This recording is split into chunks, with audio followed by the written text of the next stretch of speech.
So a few things. If they're just starting out in recruitment and they know that one day they want to work for themselves, the best thing they can do right now is focus on their reputation. In every single conversation that you have, if you just do the right thing by people, you're going to just, as a byproduct, build that fantastic reputation, and that's going to be super helpful when you go to set up on your own. I've seen a few people try and set up on their own without that reputation to fall back on, and that's when it's risky, really.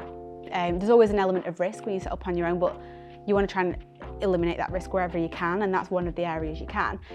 If you are sort of like a couple of years into recruitment, I would say that once you get into like a senior consultant role, from that point I'd say you'd really want a couple of years in a senior role to get as much experience as you can and as much exposure as you can to how that business runs, how to lead people, coach people, support people, just try and just be a sponge and learn it all.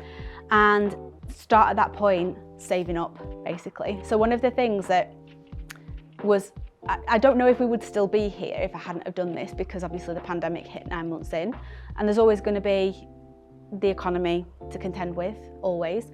But I started saving money to cover 6 months worth of my wage. You gave yourself a 6-month runway?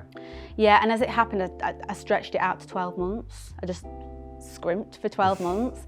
But without that, I bought myself time there to do it right and not to feel that pressure to immediately bill and make the wrong decisions. Like, everyone in recruitment will know that if you're entering a month and you've got your target to hit and you've not really, had any kind of like forward orders, and you're going into a month on zero, the pressure that you are then under doesn't actually help anything. It doesn't usually equal the results. Usually when you, I suppose, think ahead and you're always a month ahead, it flows nicer. And it's the same when you set up on your own. You need time to get it right. The Recruitment Mentors podcast is proudly sponsored by Vincherry and the award-winning Sourcebreaker.